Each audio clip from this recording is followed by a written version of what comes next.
The rain came down in a thin, cold mist over the city that late autumn evening, the kind of weather that made streetlights blur into halos and made every passing car look the same. A quiet sedan, its paint dulled by years of use, slowed and pulled toward the curb the moment red and blue lights flared behind it. Inside, a black woman in a plain gray coat placed both hands calmly on the steering wheel, her posture steady, her breathing even. She did not flinch. She did not argue. She simply waited, the way someone waits who has done this 1,000 times before. Though never quite like this. A young officer approached with a smirk already forming on his face, glancing at her modest blazer and unremarkable car before announcing, almost gleefully, that the vehicle looked suspicious enough to search. What none of them understood in that moment was that the woman behind the wheel commanded a badge worth more than all three of their careers combined, and that within minutes, the entire block would fall into a silence. So complete, it felt like the whole city had stopped breathing, as a convoy of federal vehicles came screaming down the avenue with sirens loud enough to rattle windows.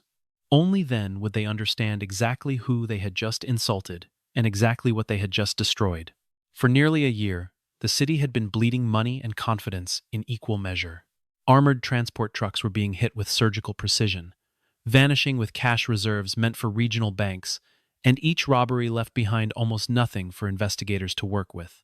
No fingerprints, no witnesses willing to talk, no pattern that made sense to local detectives working the case piecemeal. Eventually, the pattern became clear only to those trained to see it from 30,000 feet, and a joint task force was quietly assembled between the Federal Bureau of Investigation and the United States Marshal Service, operating under a classification so tight that even senior police officials in the city were kept out of the loop. The operation was given the name Iron Verdict, and command of its field operations was handed to a woman whose reputation inside federal law enforcement circles was almost mythic, despite her preference for staying out of headlines entirely. Her name was Nyla Whitmore, 39 years old, a deputy United States Marshal with more than 15 years spent chasing fugitives, dismantling trafficking networks, and infiltrating criminal organizations that most agents wouldn't dare approach without a small army behind them. She had built her career quietly, without theatrics, without needing anyone to acknowledge her talent, for her to know it was real. Colleagues who worked alongside her described her the same way, every single time. Calm under pressure that would break most people, sharp enough to read a room in seconds, and utterly unconcerned with proving her authority to anyone who doubted it. She didn't need to be loud to be respected. She had learned long ago that competence spoke louder than volume ever could.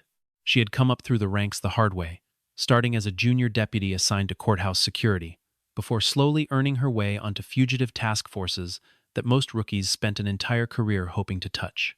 Along the way, she had tracked men through swamps, through abandoned factories, through cities she had never visited before and would never visit again, always arriving with the same unshakable focus that made superiors trust her, with assignments too sensitive to hand to almost anyone else. She had testified in federal court more times than she could easily count, had trained younger agents who now ran their own field teams, and had turned down at least 2 promotions into administrative roles because she never wanted to trade fieldwork for a desk. Somewhere along the way, without ever intending it, she had become the person other agents quietly hoped would be assigned to lead when a case mattered enough that failure simply wasn't an option. For this assignment, Nyla was working deep undercover, driving an unremarkable sedan borrowed from a federal vehicle pool specifically because it blended into traffic without drawing a single glance. She dressed plainly, avoided anything that might mark her as law enforcement, and moved through the city like any ordinary commuter running errands after a long day.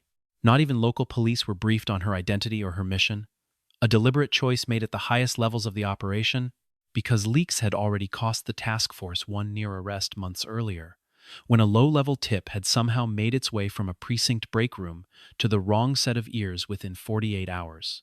Somewhere out there, a courier for the robbery crew was expected to make a delivery that night, and Nyla's job was simply to observe, to track, and to report back without ever revealing that federal eyes were watching.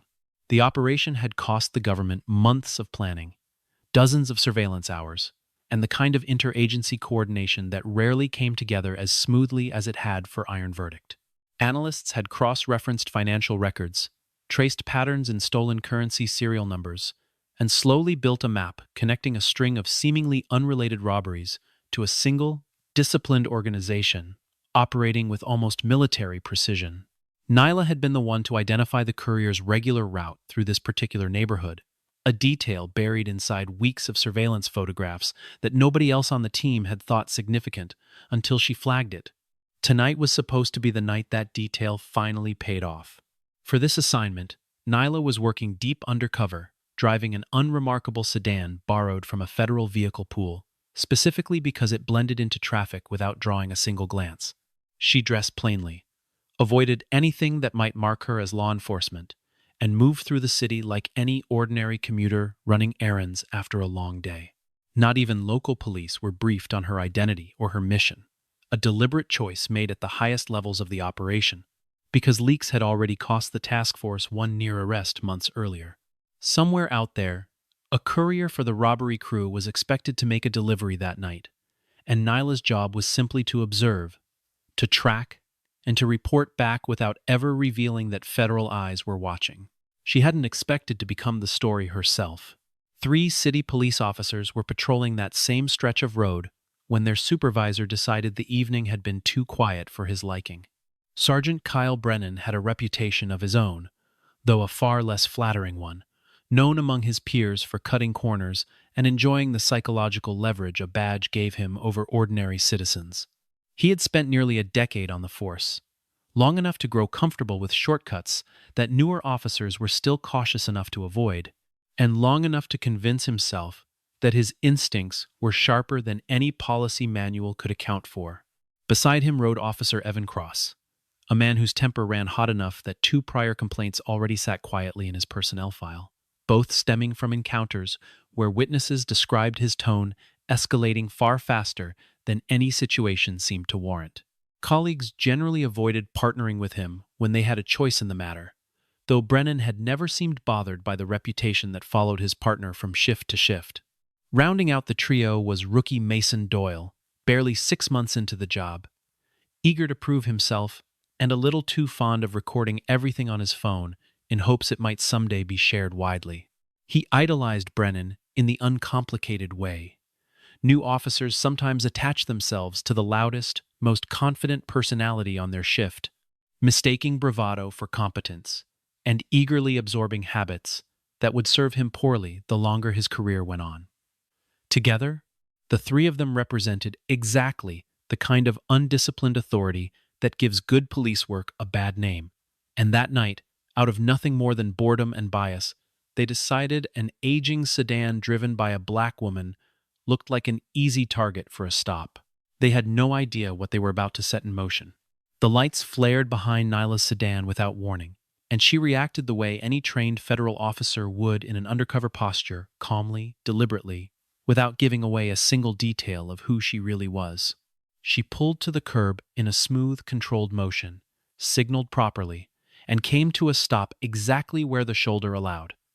Her hands went to the wheel immediately, fingers spread and visible, because she understood better than almost anyone how quickly these encounters could spiral when nerves and assumptions took over. She had trained countless younger agents on exactly this kind of composure. Now, she simply lived it. Brennan approached her window first, flashlight cutting through the mist, and immediately began scrutinizing details that had nothing to do with any actual traffic violation. He remarked on her plate registration, as though something about it offended him personally, made a passing remark about the car's condition, and studied her with the practiced suspicion of a man who had already decided what conclusion he wanted to reach before he'd asked a single real question. Nyla, for her part, remained composed, and asked politely what the reason for the stop had been. Brennan hesitated just long enough to reveal he didn't have a clean answer, then fell back on the vague, all-purpose justification officers like him always kept in reserve, saying only that the vehicle matched a general profile they were watching for in the area. He circled slowly around the front of the sedan, letting his flashlight linger on the hood, the tires, the faint rust along the wheel well, as though each imperfection somehow strengthened whatever theory he was building in his head. When he returned to her window, he asked where she was headed at this hour, his tone carrying the particular flatness of a man who had already stopped listening for an honest answer. Nyla told him she was simply driving home from work, which was, in its own quiet way, entirely true. Brennan studied her for a long moment, as though the plainness of the answer itself was somehow suspicious, and asked what kind of work kept a person out this late on a night like this. She told him only that it was government work, careful not to reveal anything that might compromise the operation unfolding around them, and watched as the answer failed to land the way she'd hoped it might. Instead of easing his suspicion, the vague mention of government work seemed to sharpen it. Brennan exchanged a glance with Cross that Nyla caught easily, the kind of look two people share when they've already decided something together without needing to say it aloud. He asked for her identification again, more firmly this time, even though she had already handed it to him once, and made a show of studying it under his flashlight for far longer than any routine check should have required. Evan Cross leaned in from the other side, cutting off her attempts to clarify with a string of rapid-fire questions that left no room for actual answers. Where was she coming from? Where was she going? Why did she seem so calm? His tone carried an edge that had nothing to do with procedure and everything to do with control. The kind of interrogation style built not to gather information, but to provoke a reaction, he could later point to as justification. Behind them, Mason Doyle had already pulled out his phone, angling it toward the driver's side window, narrating under his breath, as though he were building content for later, rather than documenting a legitimate stop. At one point he murmured to Cross that she didn't exactly look like someone with any real authority, a remark meant to be quiet but sharp enough that Nyla heard every word of it. She said nothing in response, though something behind her eyes hardened almost imperceptibly. None of the three officers had any idea that a discreet federal surveillance camera mounted inside her sedan's dashboard was recording every second of the encounter, transmitting quietly back to a mobile command unit 2 blocks away, where 2 junior agents were watching in stunned disbelief, as their field commander was treated like a suspect on a routine street corner. In the trunk of the sedan sat a locked case, unremarkable in appearance, containing surveillance equipment and preliminary evidence tied directly to the robbery investigation. It was the kind of item that meant nothing to an untrained eye, and everything to the operation depending on it staying secure and unseen. Brennan's attention shifted toward the trunk once Cross mentioned it, some instinct in him sensing an opportunity to escalate the stop into something bigger, something that might justify the aggressive posture he'd already committed to in front of his rookie. He demanded that Nyla open the trunk and explain what was inside the case. She refused, calmly but firmly, explaining that its contents were part of an active federal matter and could not be disclosed under any circumstances. The words landed on Brennan like an insult rather than an explanation. He informed her that if she didn't cooperate voluntarily, they would have no choice but to detain her and search the vehicle regardless. Nyla repeated, with the same even tone she'd used from the very first moment, that she was a federal law enforcement officer currently engaged in an active operation, and that continuing this stop risked compromising work that mattered far beyond the three of them standing on that wet street corner. She offered, calmly, to have him contact a supervisor who could confirm her status through the proper channel, a simple step that would have ended the entire encounter within minutes had anyone bothered to take it seriously. Brennan waved the suggestion away almost before she'd finished making it, telling her that anyone could claim to know a phone number that would back up whatever story they wanted told. The refusal to even attempt verification said more about his intentions than any accusation Nyla could have made herself, and she recognized it immediately for what it was, not caution, but stubbornness dressed up as procedure. Cross scoffed audibly, reaching for her door handle before she'd finished speaking, and pulled it open with more force than the situation called for. He instructed her to step out of the vehicle, his hand already moving toward the cuffs at his belt, as though her compliance had never truly been in question to begin with. By now, a small crowd of onlookers had begun gathering along the sidewalk, drawn by the flashing lights and raised voices, some pulling out their own phones to record what was unfolding in front of them.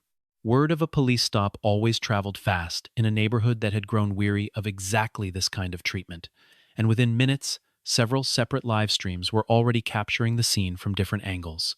An older man standing near the corner shook his head slowly, muttering to the woman beside him that he'd seen this exact scene play out too many times before to count, always following the same script, always ending the same way, regardless of how calmly the person being stopped behaved. A teenager filming from across the street zoomed in on Nyla's face, struck by how still she remained, even as Cross's grip tightened on her arm, and later told a local reporter that her composure was the detail he remembered most clearly, more than the shouting, more than the flashing lights, more than anything else about that night. The crowd's presence seemed to embolden Mason Doyle rather than give him pause. He turned partway toward the gathering onlookers, as though performing for them now, instead of simply documenting a stop. His earlier remark about people claiming government jobs, drawing a few scattered reactions from the sidewalk, some amused, most distinctly uncomfortable. A woman near the front of the crowd called out that they should let her explain herself properly instead of talking over her, a remark Cross ignored entirely, as he continued directing Nyla toward the rear of the patrol vehicle. Mason Doyle, emboldened by the attention gathering around them, made a remark loud enough for the crowd to hear, remarking with a laugh that everybody claimed to work for the government whenever they got pulled over, as though her calm insistence on her own identity was simply another excuse people used to avoid consequences. A few uncomfortable laughs rippled through the onlookers, though just as many faces watched with visible unease, sensing something about the dynamic that felt deeply wrong. Nyla stood on the wet pavement now, rain collecting on her shoulders, her expression unreadable, her voice never once rising above a controlled, measured pitch. She told them plainly that they were interfering with a federal operation currently in progress, and that every second they continued to hold her only made the consequences more severe. Brennan waved the warning off entirely, telling her she could explain all of that down at the station if it turned out to be true. It was in that exact moment, as Cross reached to place a hand on her arm, that a black SUV appeared at the far end of the street, moving with the kind of unhurried confidence that belonged to someone who believed they had nothing to fear. Nyla saw it before any of the three officers did, and something in her posture shifted instantly, the calm control replaced by a flash of genuine urgency for the first time all evening. That vehicle belonged to the very courier the task force had been tracking for nearly 2 months, the final piece needed to trace the robbery ring back to its source. She turned toward Brennan and told him, with unmistakable intensity, that he needed to release her immediately, that the man in that SUV was the target of a federal investigation months in the making, and that every second wasted now could let him disappear for good. Brennan didn't believe a word of it. To him, it sounded like exactly the kind of desperate story someone might invent to escape a lawful detention, and he told her as much, ordering Cross to keep hold of her arm while Doyle kept filming. Inside the SUV, the courier had already noticed the flashing lights, the gathering crowd, and the unmistakable shape of a federal surveillance vehicle parked half a block away, details his training had taught him never to ignore.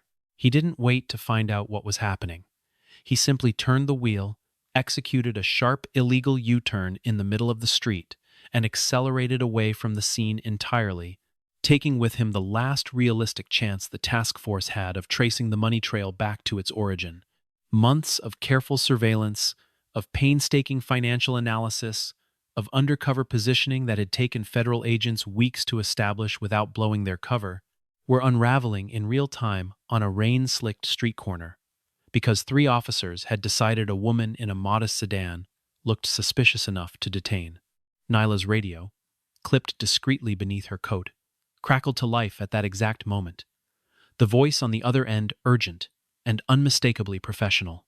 Marshal Whitmore, the target is moving, requesting immediate status. The transmission cut through the tense silence on the street with a clarity that left no room for doubt. All 3 officers froze. Brennan's grip on his flashlight went slack. Cross's hand fell away from her arm, as though it had suddenly caught fire. Mason Doyle lowered his phone for the first time since he'd raised it, his expression shifting from smug amusement to something closer to dawning horror. Within minutes, the quiet street transformed entirely.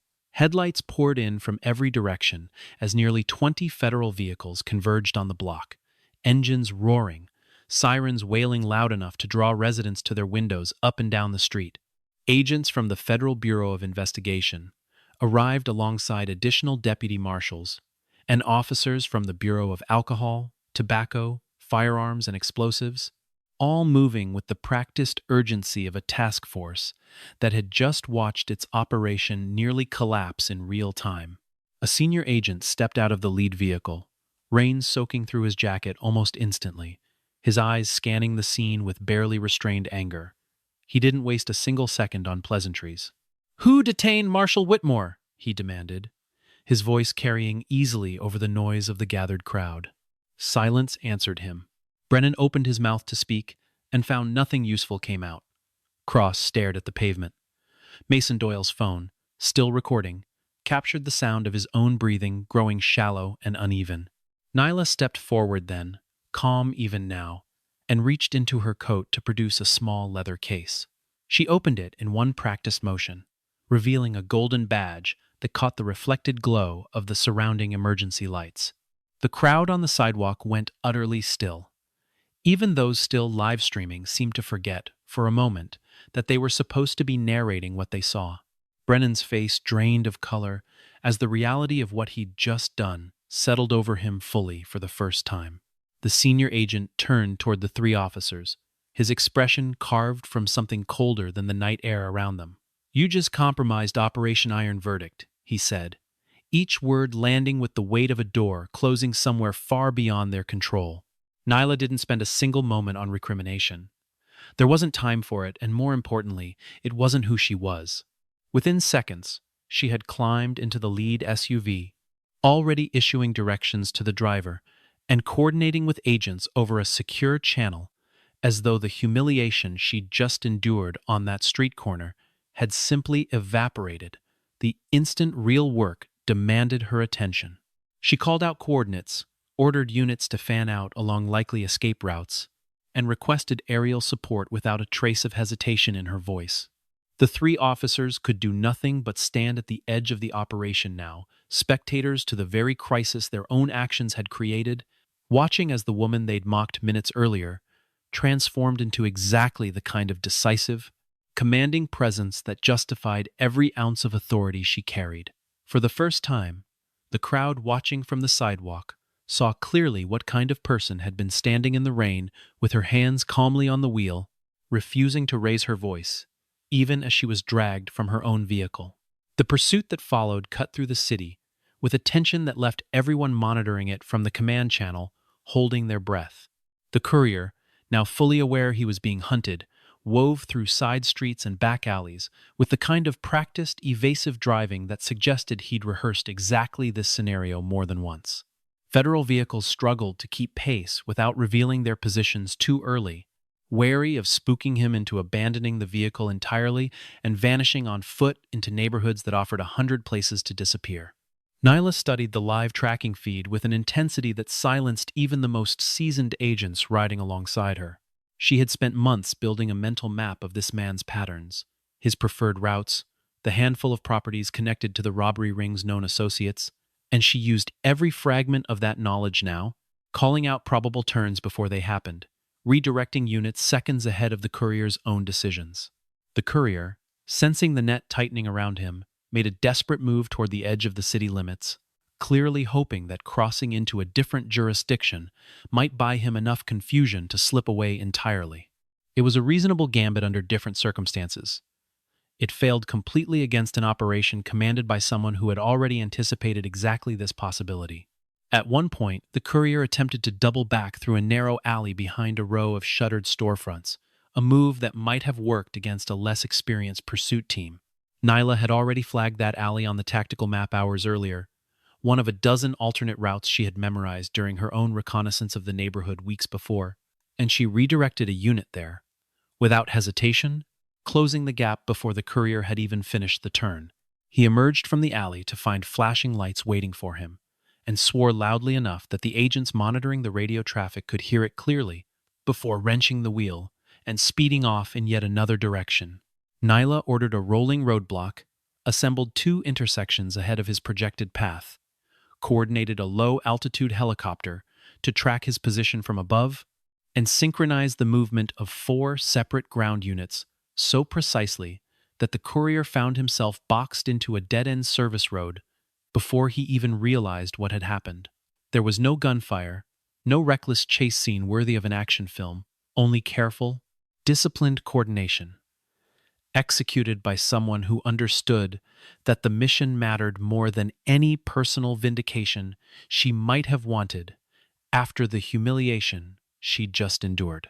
When the vehicles finally converged around him, the courier sat frozen behind the wheel for several long seconds, staring at the wall of headlights surrounding his car from every direction, clearly calculating whether any option remained open to him. None did.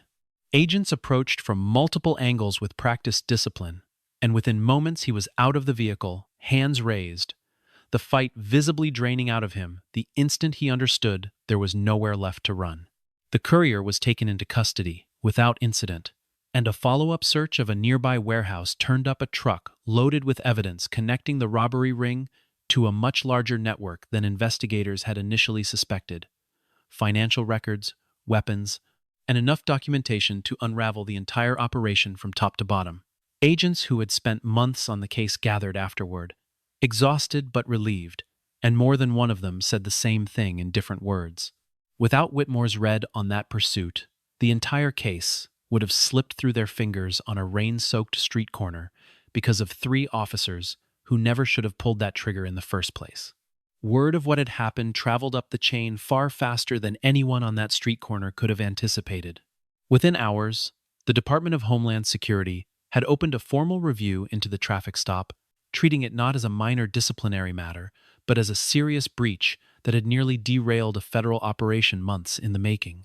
Every available piece of footage was pulled for examination, and there was no shortage of it. Body cam recordings from Brennan, Cross, and Doyle were reviewed frame by frame. Dashcam footage from their patrol vehicle captured the initial stop from an angle none of them had considered. Streetlight surveillance cameras positioned along the block added another layer of documentation. Civilian live streams that had circulated within minutes of the incident provided yet more perspectives, impossible to dispute or explain away. And most damning of all, the discreet federal camera inside Nyla's own sedan had captured everything with a clarity that left absolutely no room for interpretation. Every dismissive remark Brennan had made about her registration and her demeanor was played back in the review. Every aggressive interruption from Cross was documented and time-stamped. Mason Doyle attempted, in a moment of panic, to delete the footage from his own phone once he realized how badly it reflected on all three of them, but investigators had already secured a backup from the cloud storage. His department account synced to automatically, rendering the attempt not just futile, but an additional mark against him during the review. The truth of what had happened on that street corner was no longer a matter of dispute. It was documented from 6 different angles, consistent in every detail, and undeniable in its implications. Within days, all 3 officers were placed on administrative suspension pending the outcome of a formal hearing. Their badges and service weapons surrendered as a matter of procedure while investigators completed their work. The hearing itself took place in a modest municipal building downtown, the kind of room that had witnessed countless disciplinary reviews over the years, but rarely one that carried this much weight. Seated at the front were the police chief, a representative from Internal Affairs, and an observer from the Department of Justice sent specifically because the incident had intersected so directly with an active federal investigation.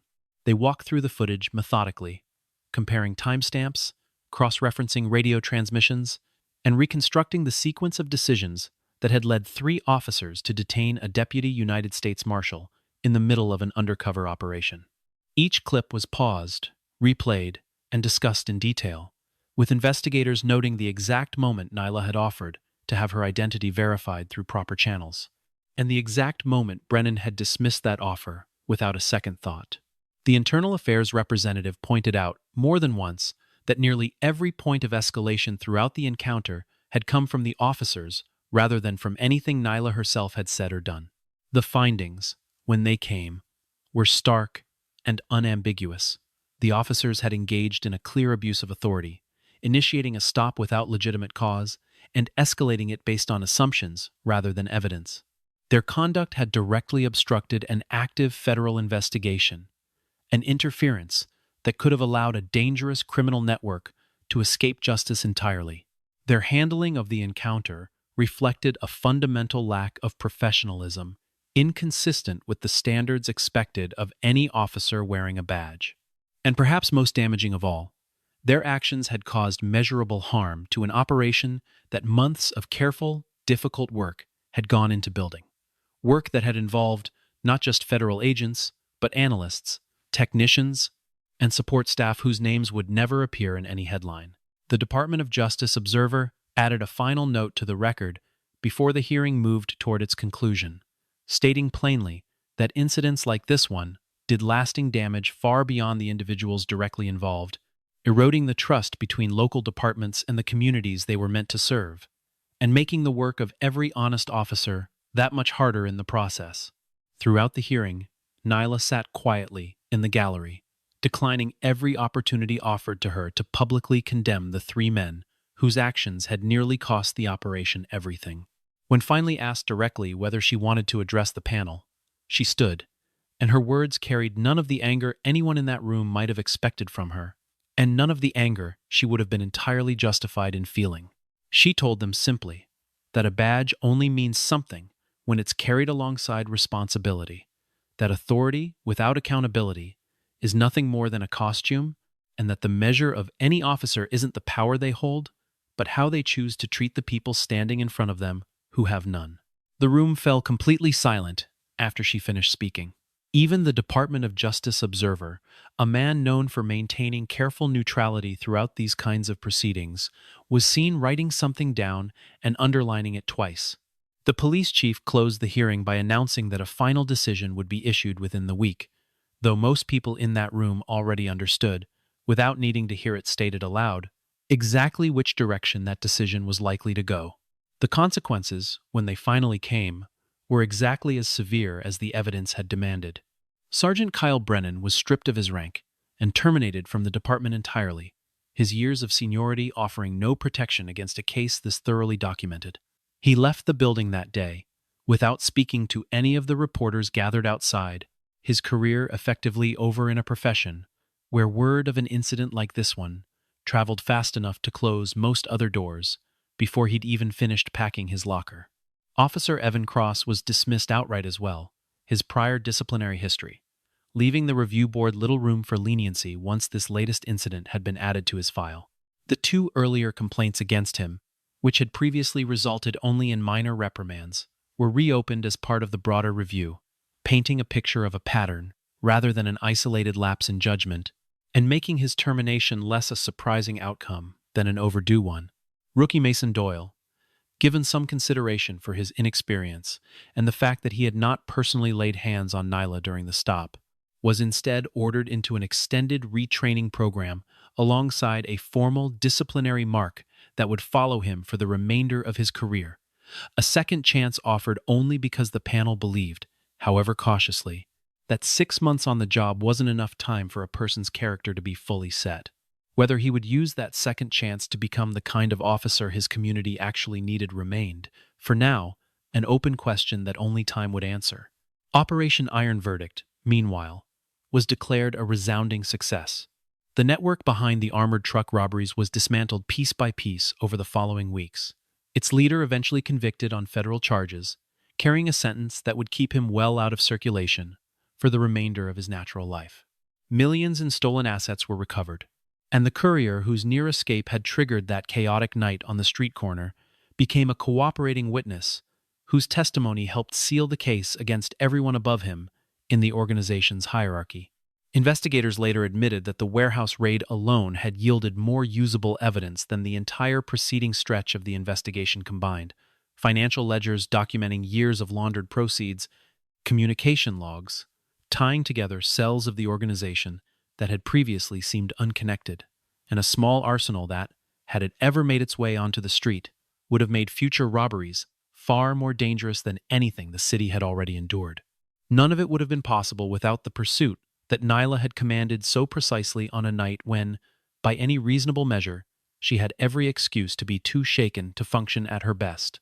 Nyla was formally recognized for her leadership throughout the operation, presented with a commendation during a small ceremony, attended mostly by colleagues who understood exactly how much she had endured to get there.